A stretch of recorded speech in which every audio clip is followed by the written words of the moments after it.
Today, someone gave $20 in their offering, and that was sacrifice. To another who gave $500, it was not a sacrifice. Because when I have $40,000 or $10,000 sitting in my account, when I give $500, it is not a sacrifice at all. But the person who had $40 remaining and took $20 and gave it to the Lord, that is a sacrifice. Therefore, when we are talking about sacrifice, or when we're talking of sacrifice, we are not necessarily, or rather we are not at all talking of the sacrifice of animals. That was the law of Moses. We are not under the law anymore, and therefore we do not sacrifice animals. However, there is an error in the church, a teaching of hyper grace, which I have alluded to and spoken about in the past, a doctrine of demons that has been perpetrated by certain pastoral celebrities around the world. And those doctrines are doctrines that are sending men and women to hell. They are doctrines that will destroy families. They are doctrines that will ensure that many do not come into the place of fullness and wholeness that God has ordained for them. Whenever you live within a society, whenever there is something right, you must go to the bottom of it and find out, why is there success in this place? If there is something wrong, you must also go and find out, what is the source of this calamity? Why is this thing happening amongst these people? When we look at our communities are stratified, and they are structured in a way that in the olden days, it used to be the white people. They were meant to be the apex of society. Then you had the Indians. The Indians were, I don't know who put up the structures. I don't care, and I'm not going to bother going into it. So the Indians were supposed to be the next rung down. The Indians looked down upon the coloreds. The coloreds were supposed to be the next rung down. And then the coloreds looked down upon the black people. The black people were supposed to be the bottom of the ladder. But amongst the black people themselves, the Shona people and the Ndebele people looked down upon everyone else. If you were Shona or Ndebele, you hated each other because you believed you were equals. But you looked down upon everybody else because everybody else was meant to be lower. The Kalanga person was meant to be lower than the Ndebele. But everyone ganged up and looked down upon any foreigner. If you were from Zambia, Mozambique, or Malawi, you were the lowest of the lowest. And so we find there is always in our communities and in life this mentality. That is why for any of you that are hoping that racism will end, you are either mental or you have some serious issues to deal with. Racism will never end. Why? Because someone has to find importance from either the color of their skin or from the locality where they stay. So after independence, the blacks who moved to the west, to the eastern areas, believed they were more important than the blacks who lived in the townships. And those who moved to the eastern areas were also stratified according to which area they moved to. Those who moved to Benside and Hillside and Kumalo were much higher than those who moved to Montrose and those who moved to BG. All signs of mental insanity. When the size of your house defines your importance. When you die, they never bury you with the house. Actually, when you die, some people are happy because now they can get the house. When you have raised up children who hated you, when every time you fall sick and go into hospital, they are just going there and just hoping. The other siblings are funny. So how is he? No, I think anytime now. I think anytime now. If they never had enough meat to eat and you had cattle in the rural areas, they're already planning, no, we must kill a beast when daddy dies. They are not killing the beast because they are mourning. No, they are killing the beast to celebrate. And if they want to appear as if they love you even more, they say, no, we cannot kill one beast. Our father was a great man. Kill 3 of them. The other 2 go into their fridges. Only one is eaten at the funeral. And so we find that when man doesn't understand the reason why things happen, he therefore does not have the power or the authority or the wisdom or the knowledge to be able to then deal with that thing that has happened. So, today as we talk of the need or the necessity for the sacrifice, sacrifice is a swear word in many cultures. When you talk of sacrifice within the church began to fight against itself. I remember many years back growing up, one of the big pastors in the city of Bothwell preaching a powerful message, and he said, there is nothing like a burden. You don't have a burden, we are now under grace. And I thought, no burden. Ladies and gentlemen, you will never be able to pray effectively unless you are carrying a burden. Do you know why men sin? They are not carrying a burden of responsibility. The only thing that keeps you away from sin is purpose. When your purpose is greater than your pleasure. Oh, who am I speaking to this morning? Ask that he listens to the word. If he don't listen to the word, it's difficult to release any healing on him.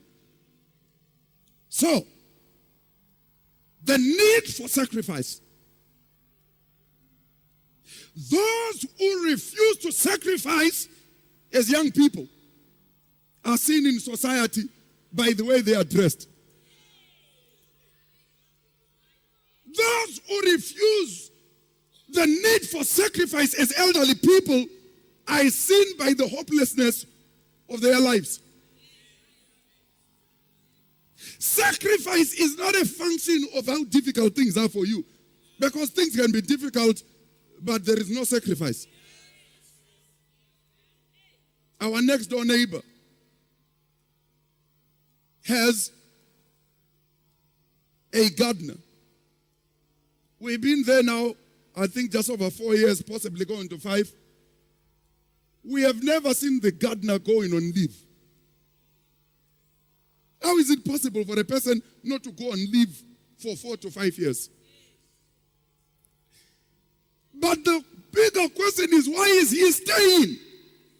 There is no sense of sacrifice. Every day, holiday, Christmas, New Year, when these people arrive at their home, they hoot. Rain, cold, heat, this man comes running to open the gate.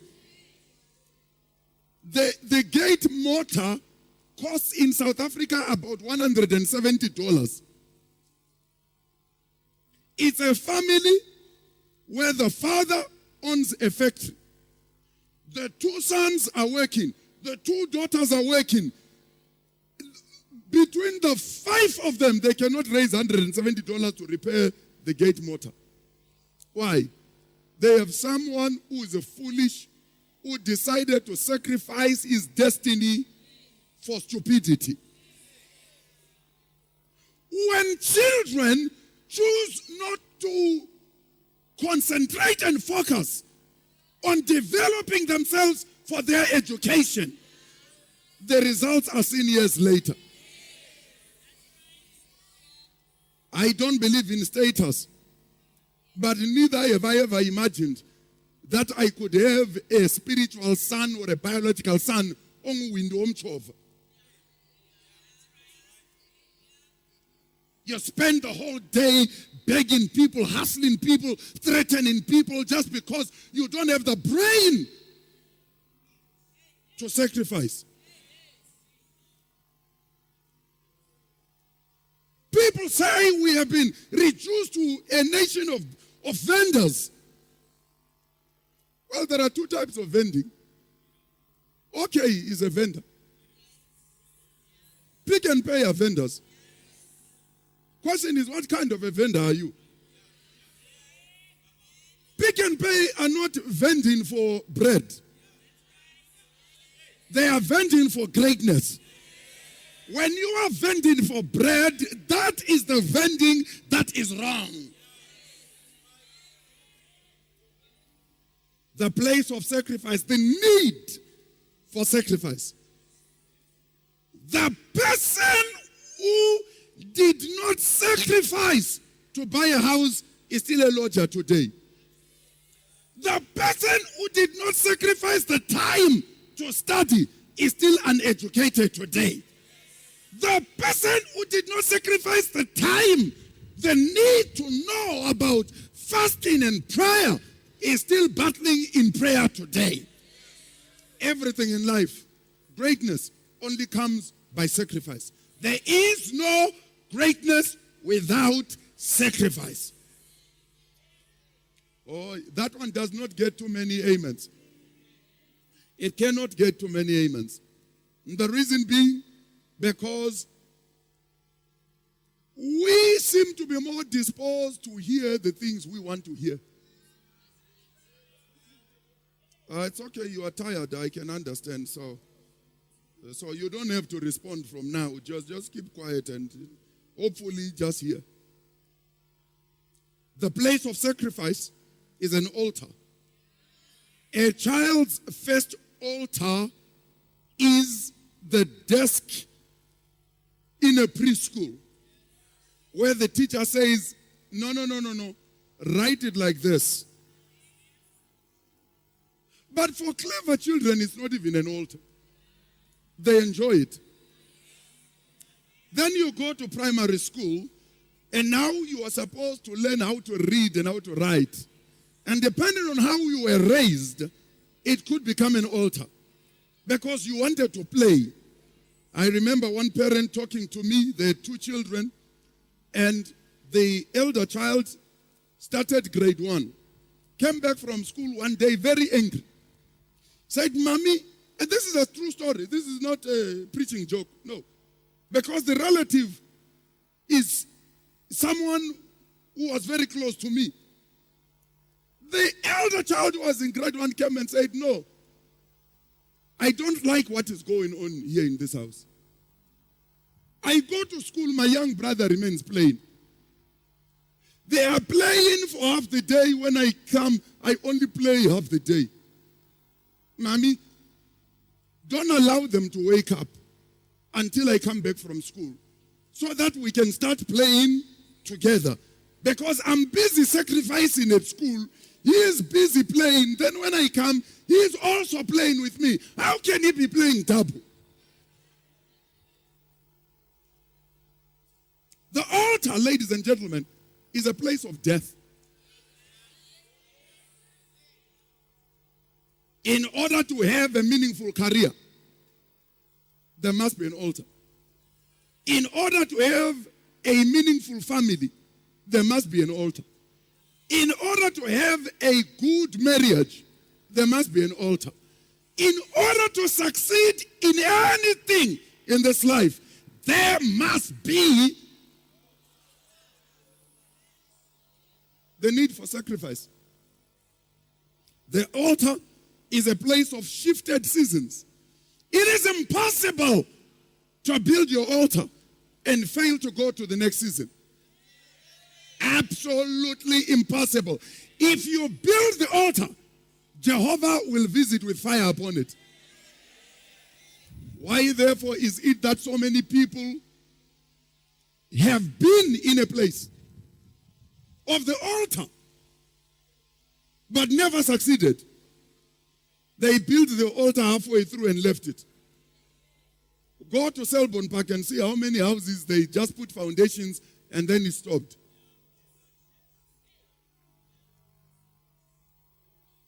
So it wasn't an altar. It was a wish. Why is it that so many marriages fail? It's because there is no altar. Because on the altar you sacrifice. If you are in marriage, you sacrifice. In other words, you live your life the way you know will please the person you are married to. Are you sure you are hearing? So we have many places where there are no altars, but the people are married. So you have two people who are trying to exploit each other. The one who feels exploited the most becomes bitter. The one who is exploiting the most becomes happy.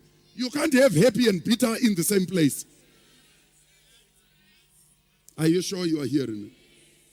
The altar is a place where the supernatural is activated. I remember many years back learning how to fast and pray. The altar is a place of changed identity. You can't have an altar and remain the same. The blood on the altar signifies that something has died. The reason why too many people are unsuccessful is because they are alive. Because blood represents life. When you give life, you multiply life. It's okay, someone will understand it. The power of an altar is defined by the size of the sacrifice. If there is going to be power, there is going to be an altar. If there is going to be great power, there must be greater sacrifice.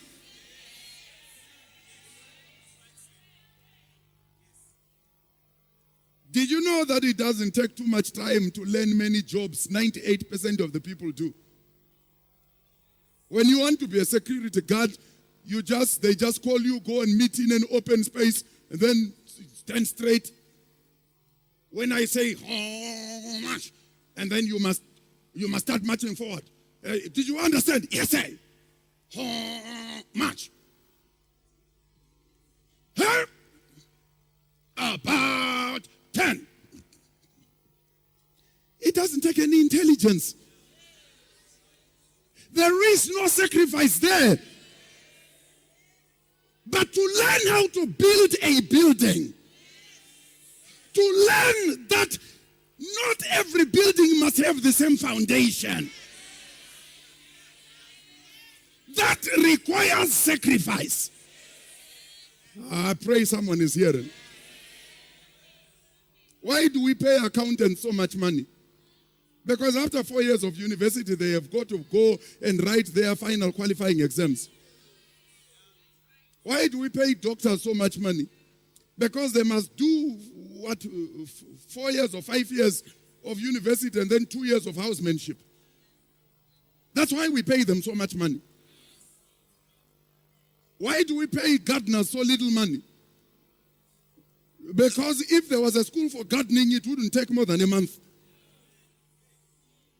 The sacrifice is equal to the reward. When you passed your O levels, no one posted pictures of you with them on Facebook. When you pass your A level, your father or mother might have just mentioned it on Facebook. When you graduate, they want to show at the graduation, this child of mine and blah, blah, blah, blah, blah, blah. The sacrifice is proportionate to the reward. What reward are you living in right now? Answer yourself. What is the success level you are living in right now? You are living at the level of your sacrifice. Are you still here? And so we find in life, anytime we are going to do something of significance, something with value, there is a requirement for sacrifice. If there is going to be something that is really of importance, there must be sacrifice. But the sacrifice, the level of the sacrifice, will then determine the level of... A man will sacrifice, go to Luveve to visit a girlfriend, get back home late at night, the mother will complain, we are chawang abantu.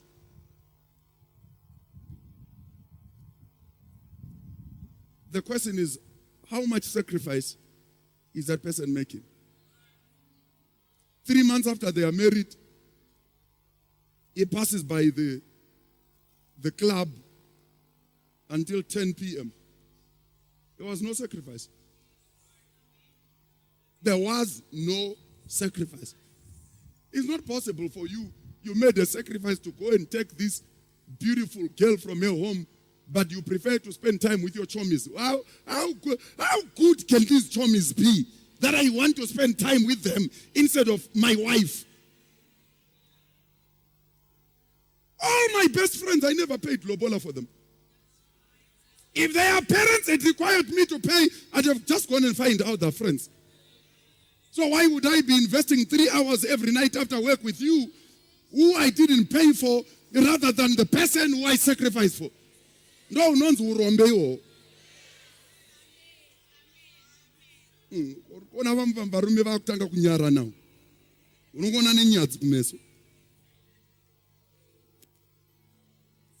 One of my sons came to me, spoke to me, said, "Yeah, I heard what you said.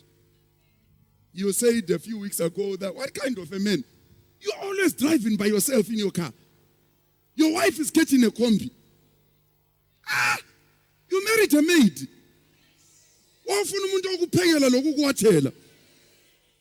Instead of you should have just gotten yourself a maid. Look, when you made, but I'm going to want to have sex with you. Leave a contract. Don't lie to the person, say you love them when you don't love them. Because they can not be loved, and yet you don't want to spend time with the person. Is someone hearing what I'm saying? But every time you are going to want to make a sacrifice, there are levels that you must overcome. Are you still here? Those levels are the attacks that you are going to get. The attacks that are going to come and say, this is not worth it. Is it really necessary? Is it really worth it spending so much time? When you grew up in a home like ours, where my father would come and say, you are wasting electricity. I mean electricity at Chabalala. You are wasting electricity. So I'd switch off the light. Then when I know he's asleep, then I'd switch on the light. I'd be reading 2 a.m. He'd pass through the kitchen to go to the toilet and start mourning. Sometimes he'd pass through the kitchen on his way from the toilet, just switch off the light and go into his bedroom. You say, is that true? Yes. But I never use that as an excuse. I wasn't doing it for him. I was doing it for myself. So what are the levels you are going to go through? Number one, Exodus chapter 5 verse 1, Israel needs to come out. Someone shout, come out. In our lives, we always will have things, places, people that we need to come out of. Neighborhoods that we need to come out from. Oh, it's very quiet. Friendships that we need to come out of. That we grew up together in Chabalala doesn't make us friends now. We are only friends when we are going in the same direction. If we are not going in the same direction, how are we going to be friends? In that direction. That's why when you meet people who call themselves Christians, but you find all their friends are sinners, they are lying. He's a sinner in plain clothes. A sinner who visits church to go and find out what's going on. He's not a Christian. Never been a Christian. You can't be a Christian and not love the things of God. So whenever there is a season of change, a season of shift that God must bring into your life, first thing that is going to happen is Satan starts negotiating with you.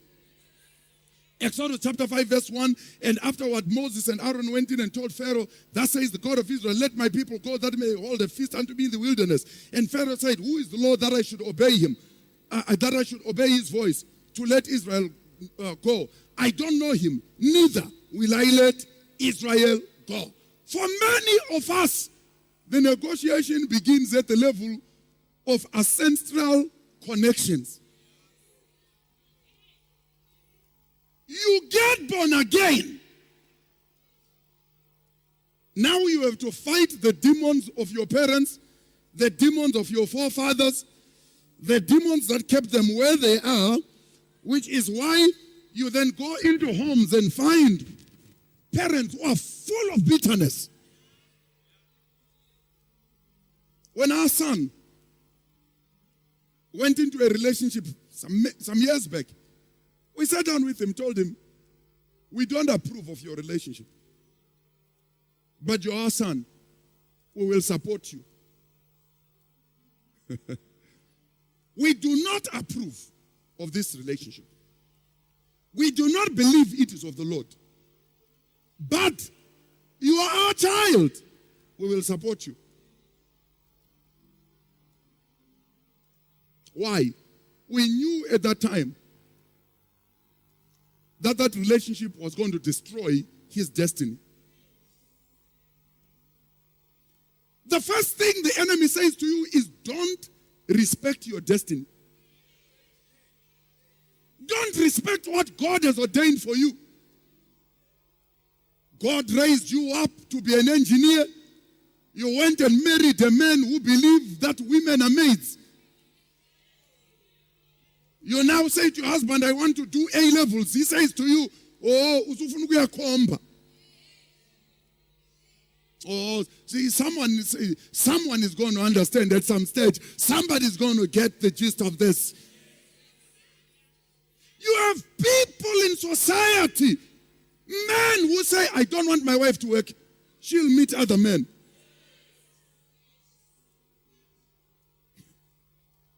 So you then live the rest of your life at the level of an inferior person. Do you know the reality of it? You will never be happy and he will never be happy. Are you sure you're hearing me? Number two, if you do go past and you're saying, no, I reject your counsel. I choose to live by purpose. The enemy will say, sacrifice, but don't get carried away. Sacrifice with compromise. Exodus chapter 8 verse 25. Pharaoh called Moses and Aaron and said, go sacrifice to your God, but only do it here in Egypt. But Andagayo, it is not possible to sacrifice in the land of your sin. It's okay, we will crack this later. Israel has been slaves. How are you going to be a slave and sacrifice there? Do you know how many people have come to me and said, Mfundisi, I grew up as a Catholic and, I feel God wants me now that I'm born again to go back and convert the Catholics. When you have a good heart and a bad brain.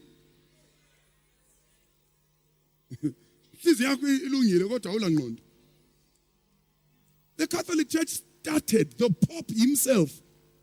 Let me tell you a secret, some of you don't know this. How many of you were Catholics like me? Okay, only 3. All right, that's the Catholic section there. Okay. How many of you know about the charismatic Catholic movement? Are you aware it was started by the Pope himself? Bekulumi, the tongues they speak in the Mizama Zion. Mobi under sedge. Plant vegetable underwater. No, it can't.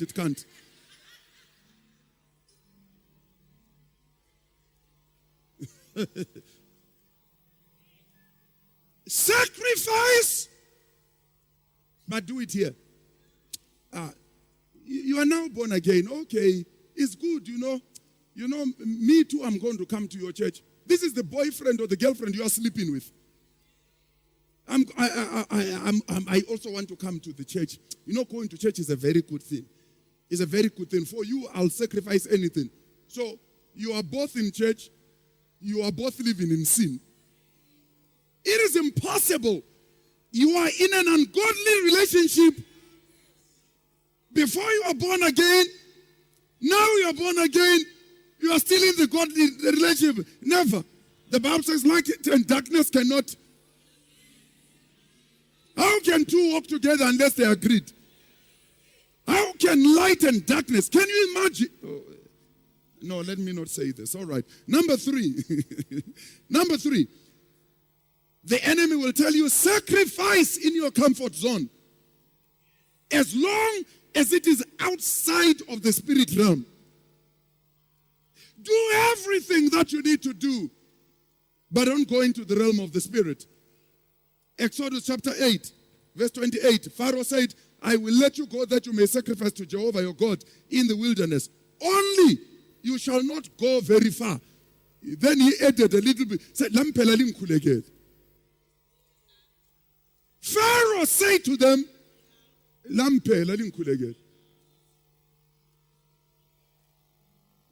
there can never be sacrifice at the level of the authority that kept you in bondage.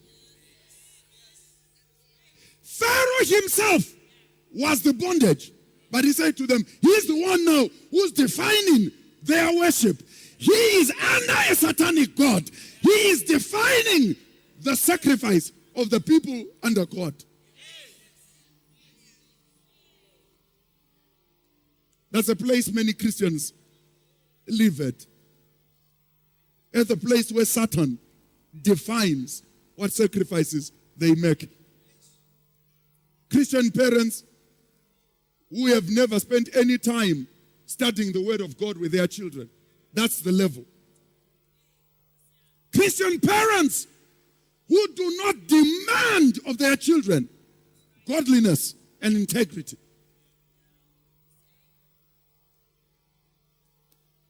So kunzima phela. Ngabe lifuna go deeper. Hayi go deeper ayithola kwenye isikhathi. Thesi kumele abantu bafunde izwi lika Jehova. Prophetic churches are going deeper in sin. Go deeper, Baba. You are in sin already. How deep do you want to go? Go higher, not go deeper. Go higher in the Word of God. Go higher. Number 4. So the enemy is finding problems now. He's now trying to compromise you. You are still rejecting his counsel.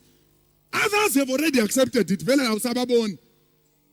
Number 4, he will say, sacrifice secretly. Your wife, your family, your friends don't have to know about your new life.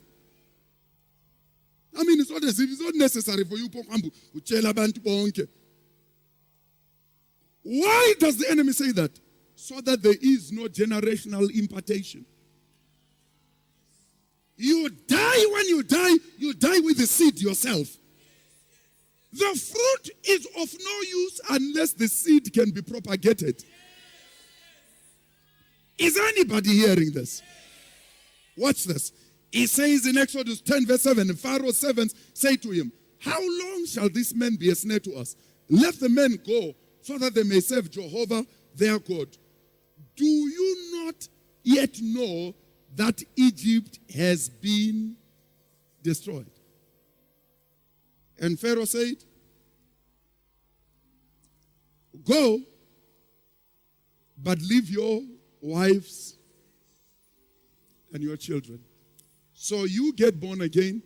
Bebongubona lothu njengesonto. Usuvuka uthi kanti usiya ngaphi? Hayi no, mngani wami uthe ngibuye church. So carry your Bible, go to church, or you become like Christians who I rebuked many years back.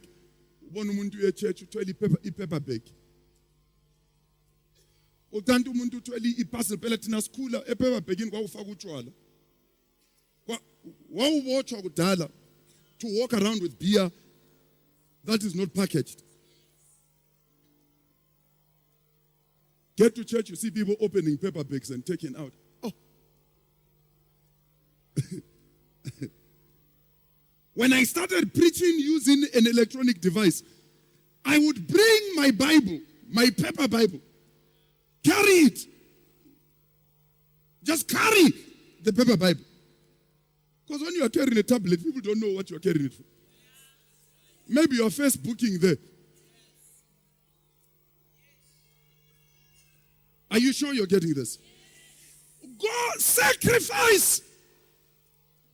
But it's not necessary for you. Yeah, you child pants. Bora pass. Child pants. When now someone meets some of your friends, they are talking to them. So I know you go to be church husband. Who's Uban? Ungabodala ngathi wena. Uzibani siye church owenza. Ah, bese sikhamba sonke church. Oh. Ule mission khona ngala I think kumbe kunomfana mfunayo khona ngala. Why? Because you are a secret Christian. A secret Christian is a public sinner. There are no secret Christians. Christ did not die secretly. He hung on the cross on top of a mountain. Do you know a cross on top of a hill is the easiest thing for you to see? When you are driving to South Africa, in fact, in South Africa, there are several mountains where people have gone and put crosses. On one mountain, they even put lights on that cross. The Bible says when you are a child of God, you are a city built on a hill that cannot be hidden. If you are hidden, it's because you are not a city and you are not built by God. Look at your neighbor, say, who's he talking about? Look at the other one, say, who's he talking about? And look at the first neighbor, say, neighbor, if it's me, please tell me. Lastly, number 5, the enemy, when he has failed all of this, he will say, go and sacrifice, but here now is the power. Go and do the sacrifice, but don't place too much importance. Don't put any value in it. Never put any value in the sacrifice that you make. Don't put any value at all. Exodus chapter 10 verse 24, Pharaoh called Moses and said, go serve Jehovah, only let your flocks and your herds be left behind. Let your little ones also go with you. Go and sacrifice, but don't put any value. How do you know that a person loves you? You will say it is in giving. No, it's not. It's not in giving, it's in sacrifice.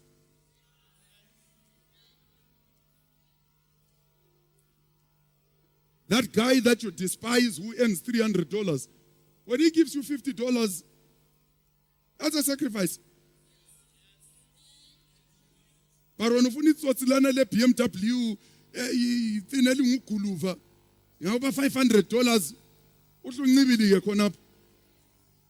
is melting the rest of your life. It says, go sacrifice. Don't put too much value in it.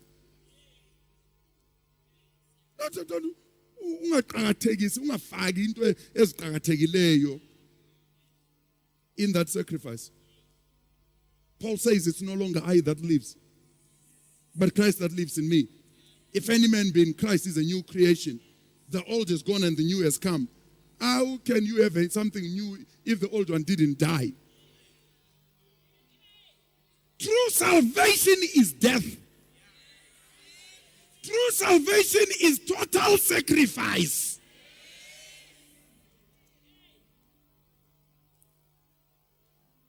Are you sure you are still here? Moses refused. He says, our cattle will go with us. There shall not be a hoof that shall be left behind.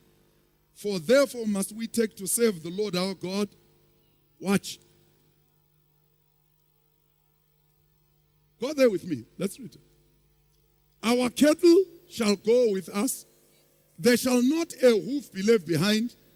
For thereof must we take to serve the purpose of our wealth, he is saying. I didn't hear you. I'm not hearing you at all. Did you say something? So how did you battle with 10% called the tithe? How did you battle with it? I understand. And from many years back, when we lived in Famona, in a flat, the Lord spoke to me, he said, son, open your heart, open your house. People will want to come into your house, they will not want to leave. I will do wonders just within the atmosphere of your home. Do you know how many people have been healed in our house? No hands laid, no prayer, no nothing. They just came, you just hear when they are leaving. No, you know, when I arrived here, I came here because I was sick. I want you to know now, I'm fully healed. Are you sure? Yes, I am sure. I am fully healed. My son was standing by the gate one day. I had people from Harare who came. They came to talk to me because they were starting this business, very big business. I wasn't there when they arrived. When I came in through the front door, I was told, oh, you know, those people have arrived. They are having juice by the veranda at the back garden. I went there. The person who had brought, there were 3 of them. The person who had brought them had gone to the loo. So there was 2 of them. So I greeted them. How are you? How are you? I turned to the one. I said, you are sick? Said, yes. You are suffering from migraine headache? Said, yes. I'm on medication. I have to take medication. I said, you want to be healed? He said, yes. I said, are you serious? He said, yes. I said, okay. Touched his head. Be healed. Walked away. My son in the evening came laughing. He said, Daddy, do you see that guy? I said, what guy? He said, that guy who was here with Soren. So I said, no. He said, I saw him coming out of the house, went to the car that they had used, opened the car, took all the bottles of tablets, went and emptied them, painkillers and other things, onto the flowers. When I was in Harare, this friend of his said, Soren, so wanted to see you, but I told him, no, I'm taking you to the airport, there is no time. Then the person phoned, oh, please, is it not possible? My mother-in-law is not well.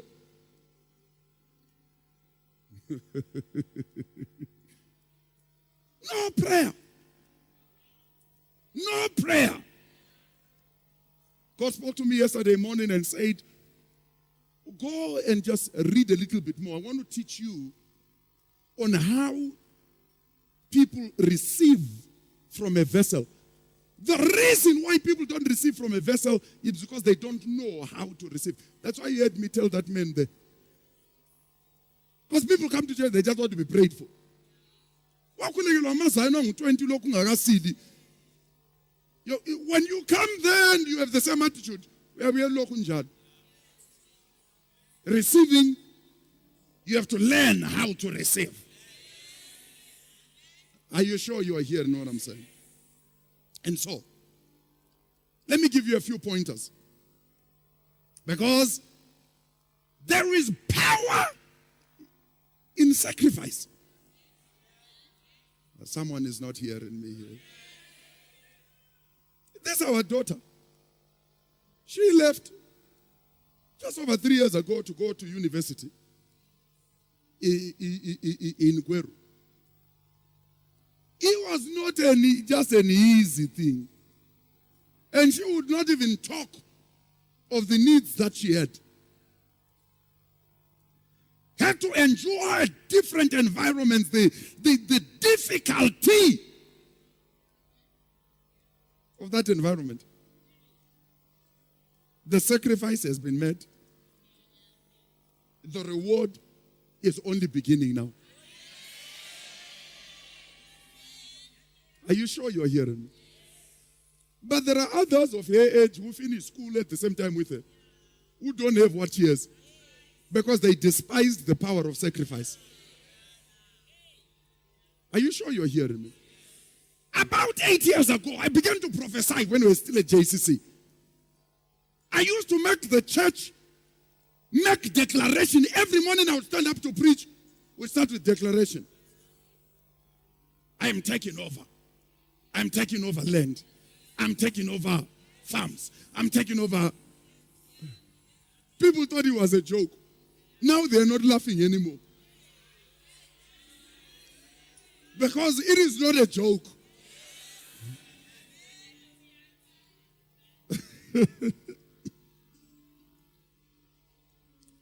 The Lord took me to this place on Friday.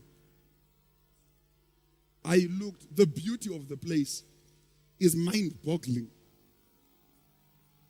Absolutely mind-boggling. I thought, Lord, how do you do this? How do you do this? You jump over the systems of men, establish no connections, because when the sacrifice has been made, your reward must come looking for you. It's okay. Some of you will catch it. I said some of you will catch it. You do not fight for the reward. After you have labored, you don't fight for the reward. The reward fights for you. It's okay. So let me give you some pointers. When a time of sacrifice comes, it is because God needs to shift some things in the realm of the spirit. When the time for sacrifice comes, God is shifting things in the realm of the spirit. I remember many years back, and I've shared this many times, when we had just bought our home, and years later, we hadn't bought our home. My apologies. We're still living in a flat. And the Lord said to me very clearly, build my house and I'll build your house.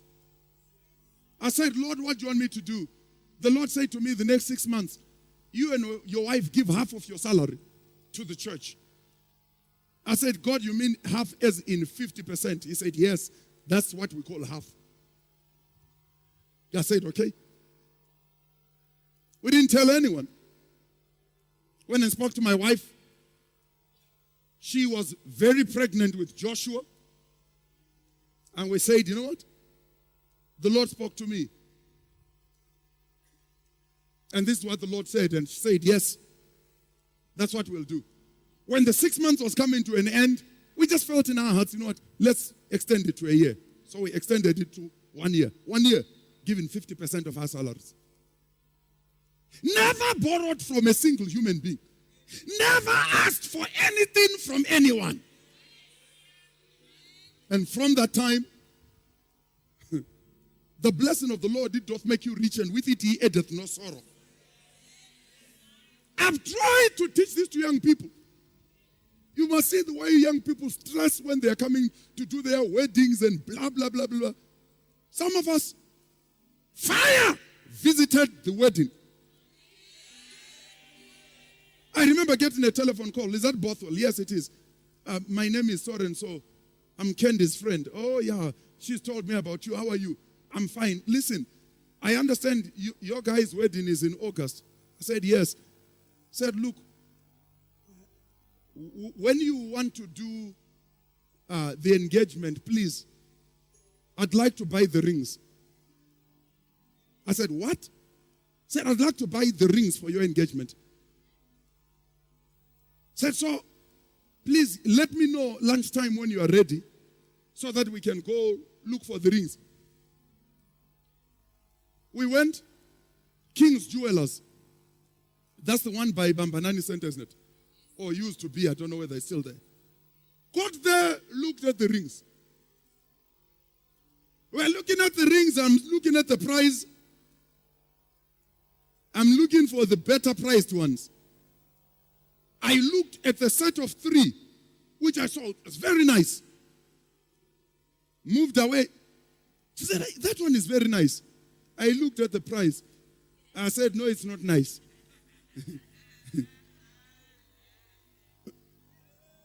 If you can afford a Honda Fit, I hate that car.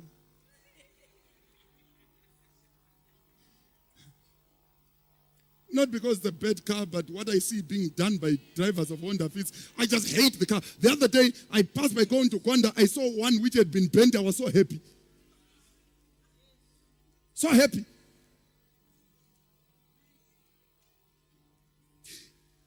When all you can afford is a Honda Fit, when you're passing by, you see a Mercedes-Benz, say, it's not a nice car, this one. Just walk past, it's not a nice car.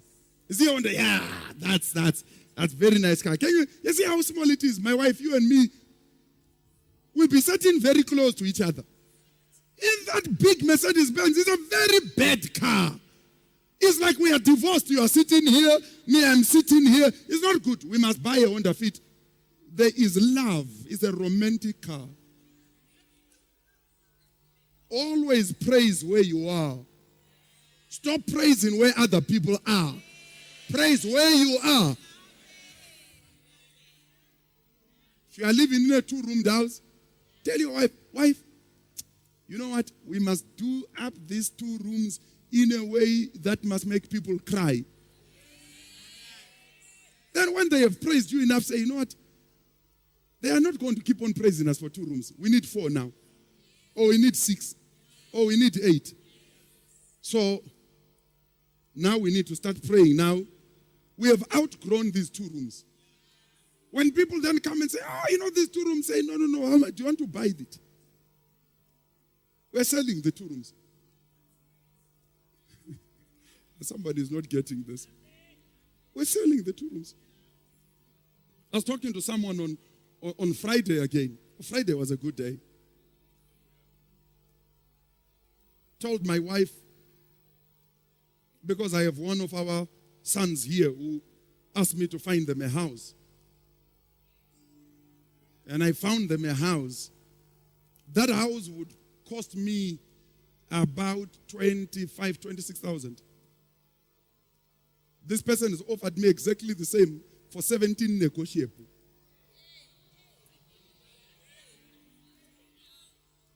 So in the next few months, we are going to be signing the papers. And they can have, it's got a double lounge, fireplace, 3 bedrooms, not a toilet yana uphuma phansi. The toilet yangaphakathi.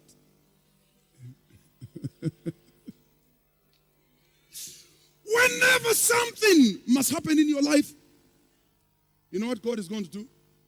Call for a sacrifice. Thank you for the 3 of you who are excited. You feel in your heart, God has designed me for greatness. God will say, yes. Start waking up at 4 a.m. for prayer. You think 4 a.m. for prayer. Others are waking up at 7. You are not others, Bella, when you want greatness. Who am I talking to here? You want to be an engineer. Other people are afraid of maths. You are going to have to fall in love with it. Take your seats, let's go. So now, I said when a time of sacrifice comes, it's because God needs to shift some things, eh? Then only authentic altars create authentic outcomes. Fake altars create fake outcomes. Are you still here? Bible says, 2 Corinthians 10 verse 3, for though we walk in the flesh, we do not war in the flesh.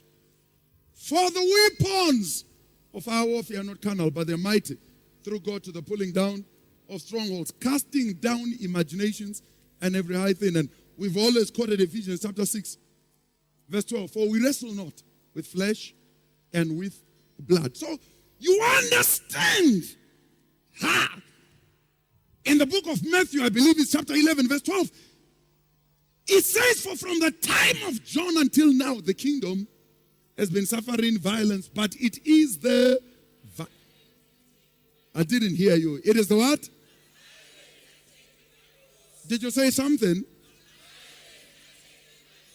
The violent are the ones that are... You can't go and wombera your destiny.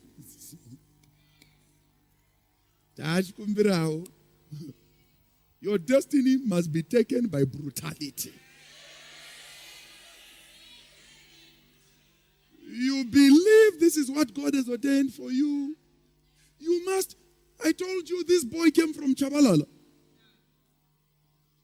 When this boy wanted to buy a house, the counselor said, oh no, you must get a house in Romney Park. I got very offended. You are going to tell me where I'm going to live. He was a Christian. He was a financial accountant. But he had no right to tell me where I should live. Are you sure you're getting this? Something is shifting in the spirit. Something is shifting. Something is shifting, I'm telling you. Something is shifting. Somebody needs to just raise up their hands, worship him and grab it. Grab it, grab it, grab it. Grab it. No, that's not grabbing it.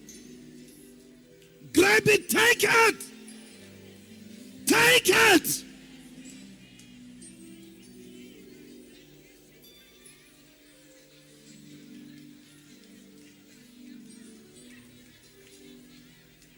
In Jesus' name, we have prayed, and somebody said, take your seats. So, tonight, we find there are times a satanic altar gets raised against you. Is it not amazing?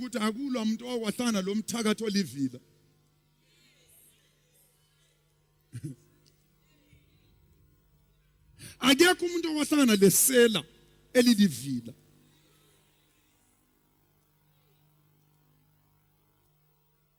So why would I be passive when I have greatness waiting for me in front? Whatever sacrifice the Lord needs, because God does not eat what we give.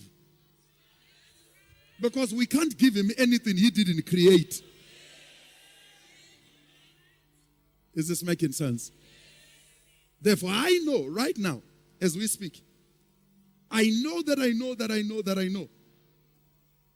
Not everybody may get it.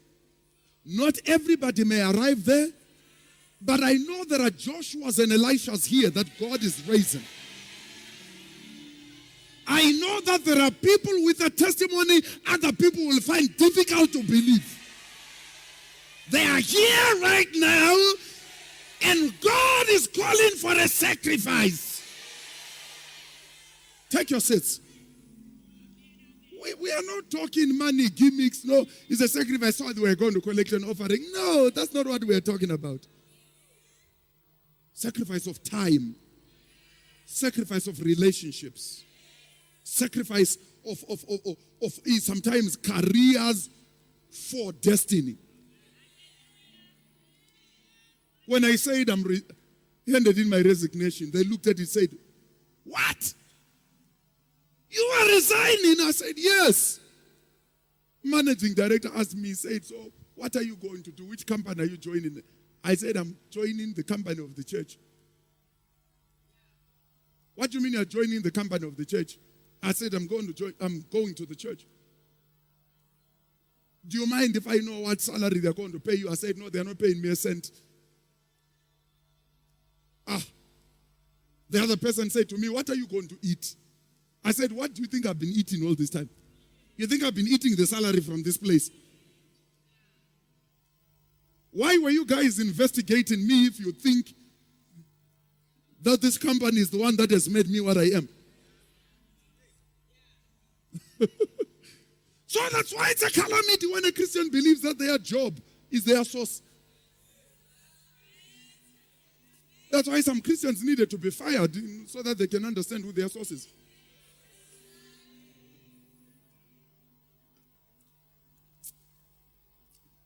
Dynamics of a sacrifice. So let me give you this and we're done.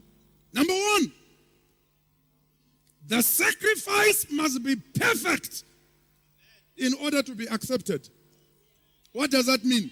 The perfection is not a perfection someone says or gives. It's a perfection that you give. Is anybody getting this? The perfection is not a function of someone's opinion.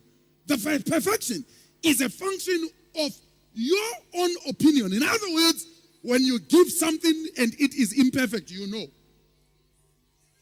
You know in your heart. When I was in somewhere on Friday, this person says, no, let me give you some meat.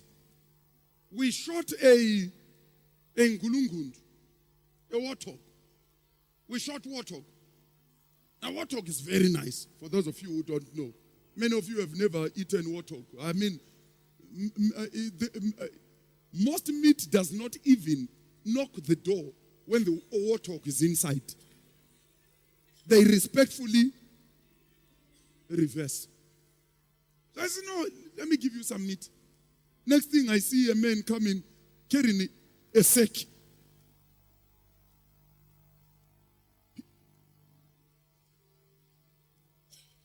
Is that meat? There are two of us. I'm thinking, Lord have mercy, the two of us are going to share all this meat. Then he says, Bisa Lomunye. I thought this man is mad. So I get this sack of meat. What have we been doing?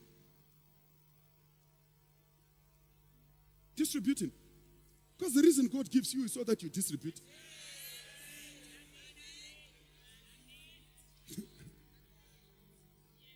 The reason God brings stuff into your hands.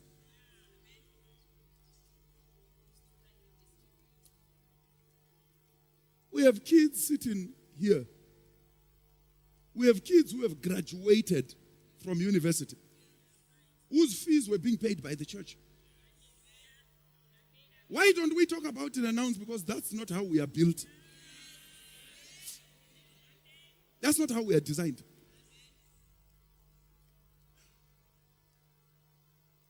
What use would that money have been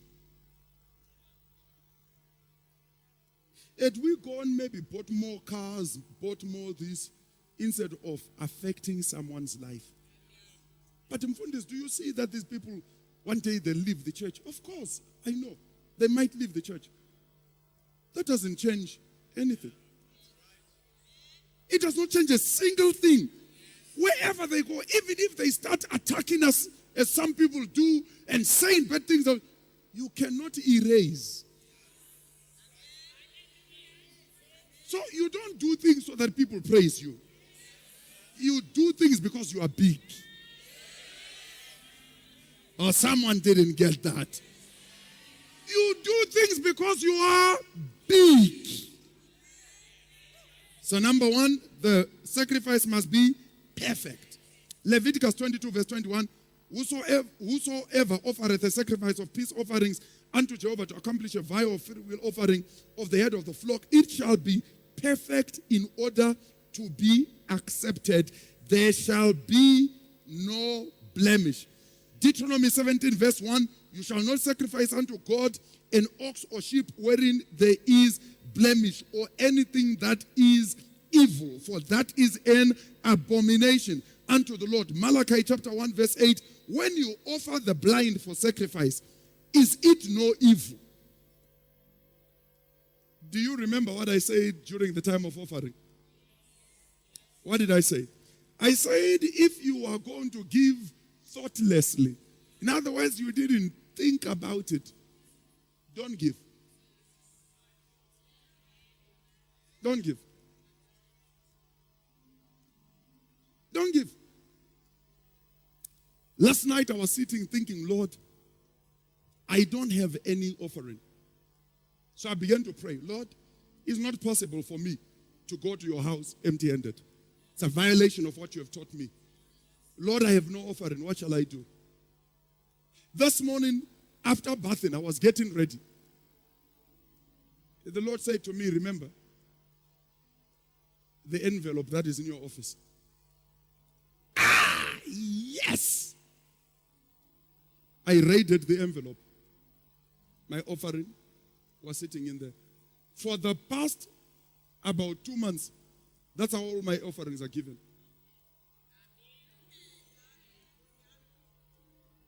One Sunday I was leaving and the Lord reminded me, no. The small safe. Our house has safes which you can never find. We have a safe that our own children don't even know. We discovered it after 3 years of being in the house. I was cleaning, then discovered a safe. When I saw the safe, immediately clicked which key it was. I went and got that key. That key had always been there. We didn't know what it was for. I went, took the key, put it in. It was the correct key. I went, opened that safe, and there was my offerings. It's impossible, but I cannot come to the house of the Lord empty-handed. I will never do it. Never do it. For what Jehovah has done for me, that is impossible. Absolutely impossible. I cannot do it. Otherwise, one day you'll see me bring, my suits here, putting them in the offering bag. If I no longer have any money, I will put my suits.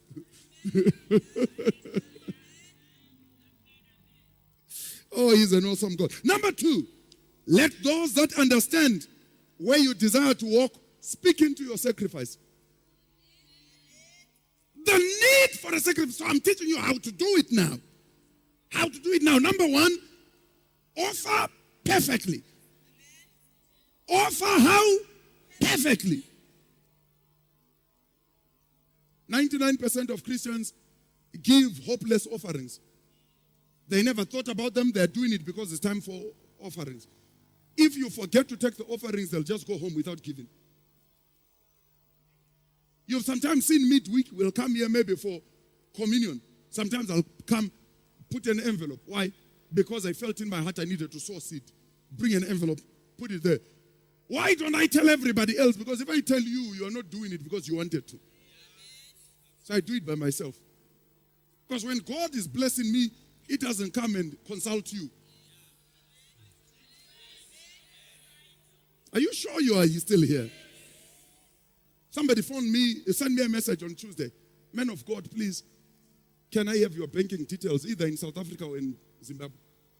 I said, why? He said, no, I just wanted to, to honor you. So they were given my South African banking details. Following day, my son phoned me and said, there's a deposit here for 2,500 rand. Do you know what it's about? I said, no, I know what it's about. You just go ahead and action what is needed. We traveled to South Africa. I remember I shared with you. Spent 2 weeks in South Africa. Never paid 1 cent. Lived in one of the most exquisite game parks. 7 long days. Not a cent. Are you sure you're still hearing me? Flew into America. Let me try and think. I was in America for 3 weeks. Never paid 1 cent for hotels. Went shopping for my camouflage. The top 3 American Army uniform I have.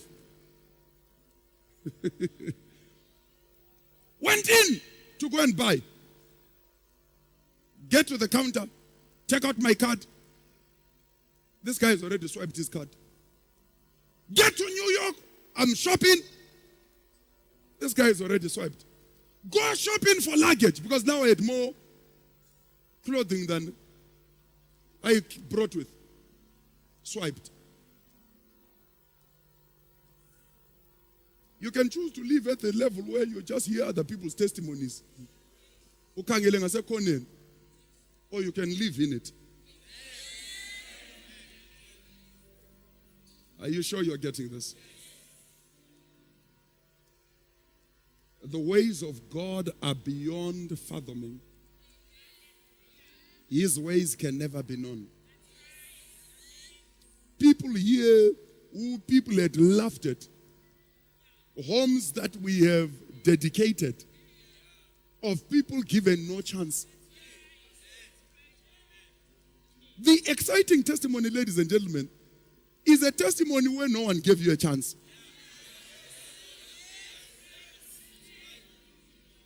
That's the exciting testimony. I want you guys to be doctors, engineers, whatnot, all the fancy things. But even after you are that, the testimony I still want to hear is the one where they are saying, how did this happen? Because that's the testimony that glorifies the Father. 1 Samuel chapter 9 verse 13, as soon as you are coming to the city, straight away you'll find him. He goes up to the high place to eat, for the people will not eat until he comes, because he must bless the sacrifice, and afterwards those who are invited can eat. Let me speak into a syndrome that I want you to understand, because I don't think this is generally taught. There are too many of God's people who have suffered from the one-time miracle. One-time miracle. One-time miracle. Why was there no replication? Because there was no sacrifice, and spiritual authority was never involved. One time. One time miracle. Just a person testified last year in August. Nothing has happened since last year, August. You have people who will believe God for a financial breakthrough. The Lord moves on your behalf. You didn't know what it was. The Bible says he gives seed to the and bread to the. You got seed, you ate it. One miracle. Done. There is no more. In December, before the conference, I've got to go away for about a week. Just to go spend time, soak myself in his presence and just be with God. And already, there's someone who said, I'm paying for that holiday. The only thing you need to take care of is just the airfares. The whole holiday, please choose. Where do you want to go and stay? You want to go to Durban, Cape Town, Port Elizabeth? Where do you want to go? The one-time miracle is a function of the seed got eaten and the bread got eaten. Because he who eats the seed cannot sow the bread. When zinhlanyelwe igwadla, you must have the discernment to know this year which I received. What is it? Is this bread or is this seed? Too many people are seed eaters. Is anybody hearing me? Let me share with you, because I shared this with you some time back. This testimony is one of those testimonies that blessed the socks off me. This mother gets a telephone call from her daughter. The son to the daughter, who is the grandchild to this mother. This mother worked for the government. Wakes up in the morning to pray and gets a telephone call. This child here is in hospital. Has been found to have a condition of the liver untreatable. Untreatable. Is in hospital. This mother, the grandmother, starts calling on the name of the Lord. She's calling on the name of the Lord. She has gathered together. She was working for the government of that country. She had put together, I think it was just over $12,000 to buy a car, because she didn't have a car. She wanted to buy a car. She's got 12,000. While she is praying, the Holy Ghost said to her, sow seed. Sow seed for the healing of your grandson. Okay, she thought. As she was going to the bank, got to the bank, when she is filling out the withdrawal slip, the Holy Ghost said, withdraw everything. Lord, are you sure? Yes, withdrew everything. Took it, put it before the Lord. Evening, got a telephone call from the daughter. The doctors don't know what's going on. They are in confusion. They've been putting him through tests. They are looking for the sickness. They are not looking for the cure. They are looking for the sickness. The sickness is gone. Are you sure you're hearing what I'm saying? In less than a month, someone comes with keys. Brand new car. Hands it over to her. The reason we live most of the times where we are right now is because we love the cheap gospel. Men and women who don't want to go and preach the gospel. Men and women called by God. They hear God, but they don't want to obey.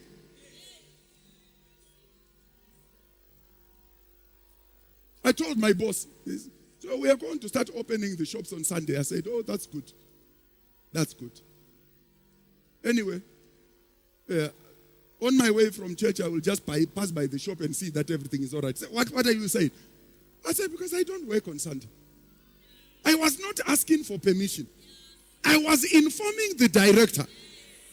And he knew I was very ready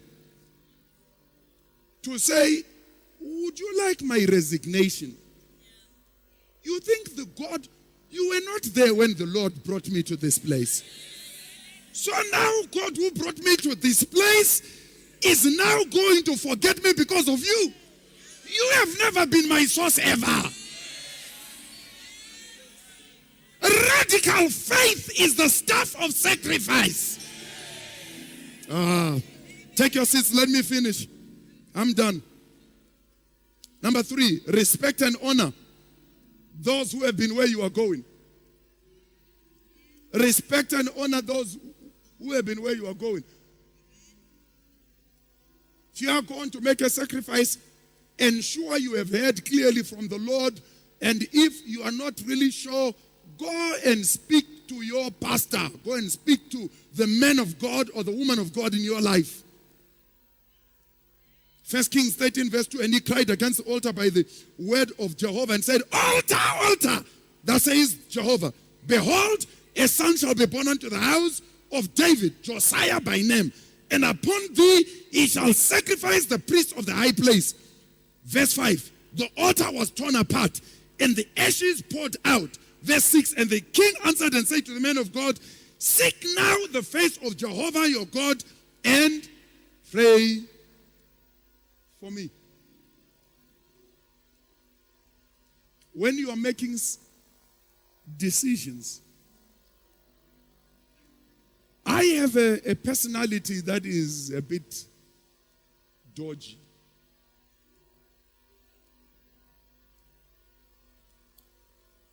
I have no joy spending time with people that don't love God gives me absolutely no joy. When I have people who love God, ngiyenaba. Ngiyazinabela sibili njengebhobola. But people who don't love God repulse me. Unless if I know they are sinners. For me, a fervent sinner is better than a passive Christian.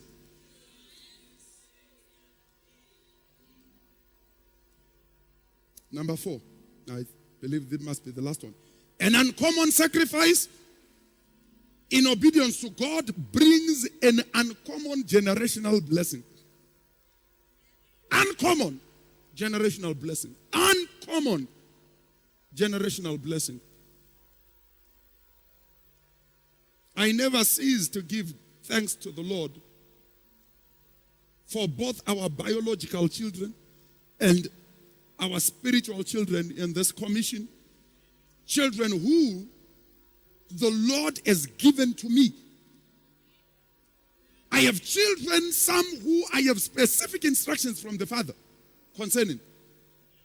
The Lord was very clear to me, make sure you watch over this child. So I watch. And one of the telling things, one of the most critical things is I teach them spiritual things. One of my children was leaving recently. And I said, come home first. Before you go to the bus, pass by home. Arrived home, didn't know what was going to go on.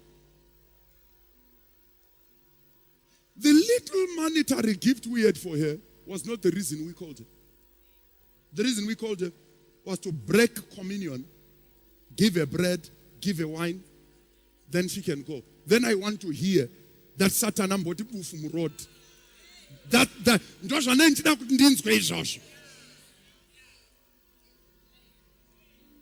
I pray someone is hearing.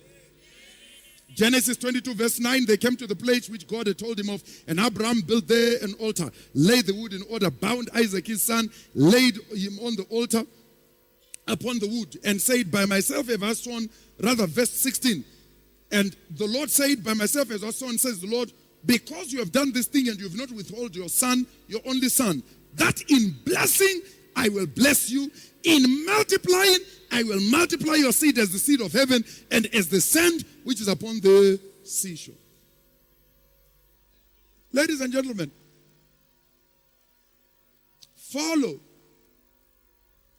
those who have gone ahead of us. But then obey when God speaks to you. Obey. I told you in March, we've been offered very good price for our house. And when they brought the papers for me to sign, the Lord said to me, who said you can sell the house? I said, Lord, this is for the church. The Lord said, who said to you, sell the house? I thought, no, this can't be God. You can't be telling me not to buy because we needed to put the money into the church. I went to bed troubled. Not troubled because I was living in sin, but troubled because I needed to be very clear. Woke up in the morning, I said, Father, speak to me again. I didn't understand you well last night. The Lord said, I never told you to sell the house. Do not sell the house. This is not what I told you to do. I went back to the person. The estate agent couldn't believe it. If I tell you how much they're offered us in currency only, not in bond. Currency only.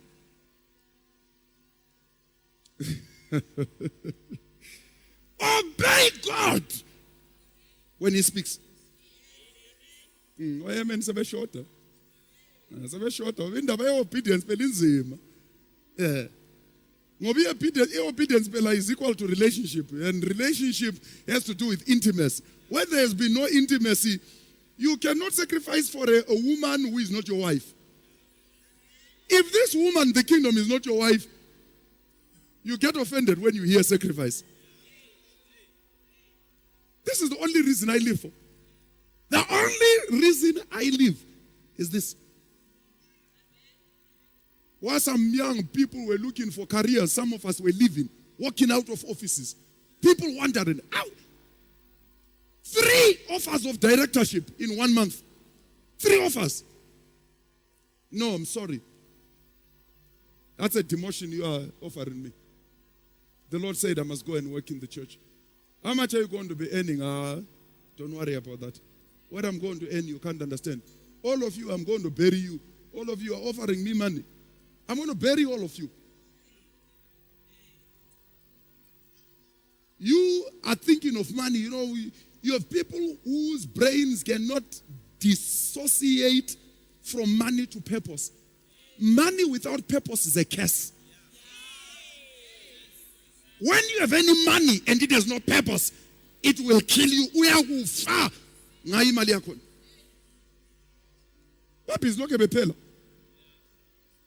You need money when there is purpose.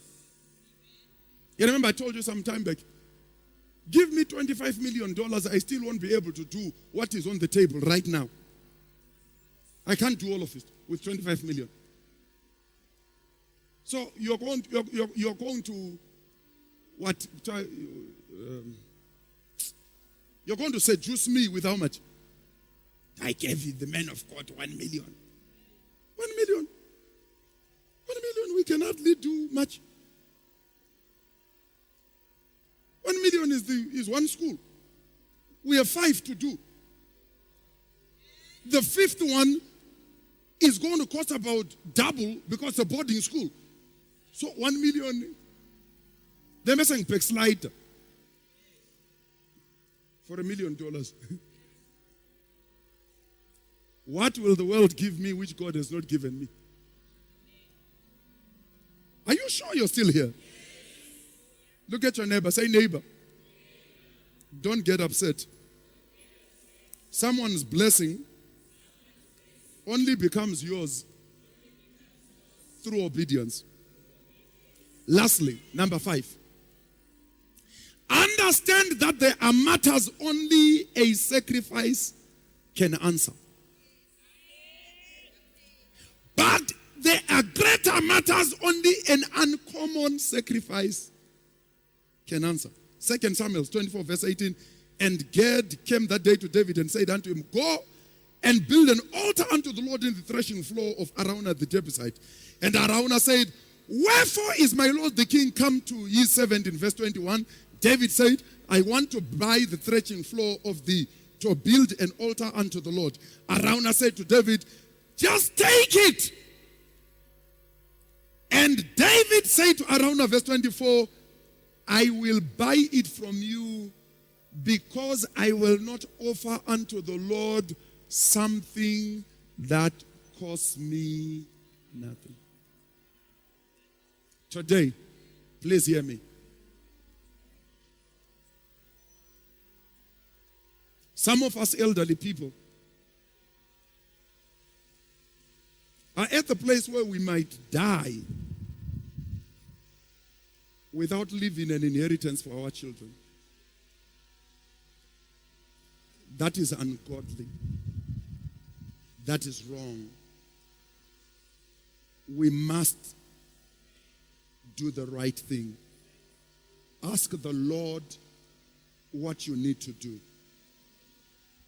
Ask the Lord what you need to do. Young people, if music and other things and education and all excites you more than he does, if preaching attracts you, or being a prophet attracts you more than his presence attracts you, you have a foundation for great pain. In our lives, there are people who will live for things, was hearts are held up by things.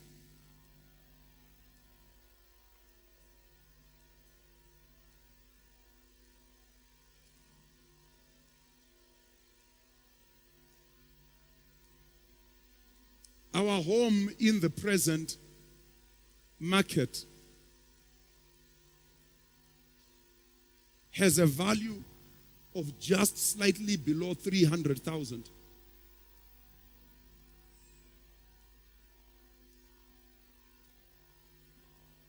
How important is that house to me? This important. That's how important that house is. I'm going to die and disobey God for 300,000. How cheap can I be?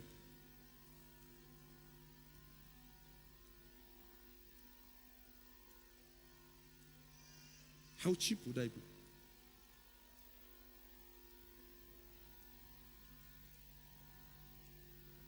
The first time God laid it on my heart, we were still in Ntumbane, where the Lord said, I want you. The more I worshipped and came to Him, I came to the place one day I was praying. I said, God, the only valuable thing I have on this earth is our house in Morningside.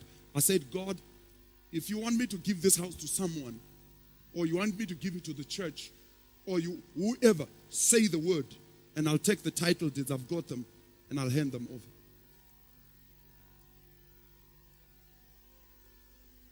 You know the reason why God can't move in many people's lives? Their confession of the kingdom is only a religious confession. They love God because they are poor. Give them a little bit of money, and you'll see.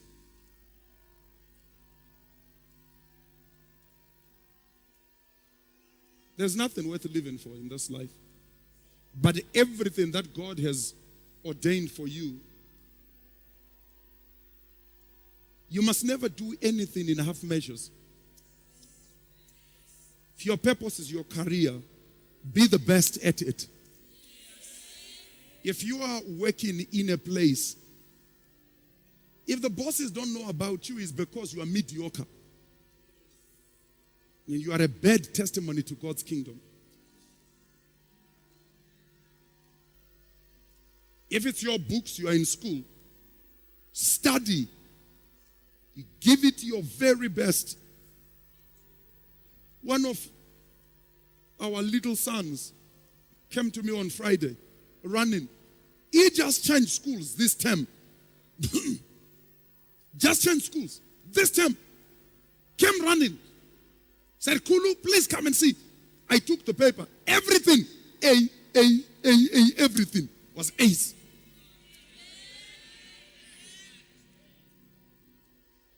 Everything we do must be done with such excellence. But excellence requires sacrifice.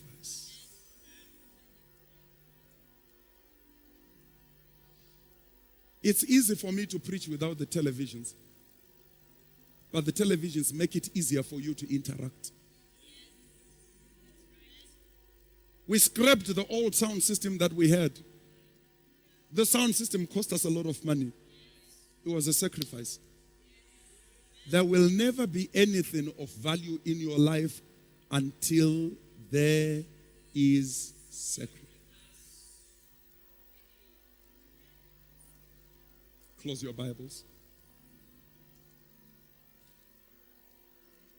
Blessed be your name. Blessed be your name.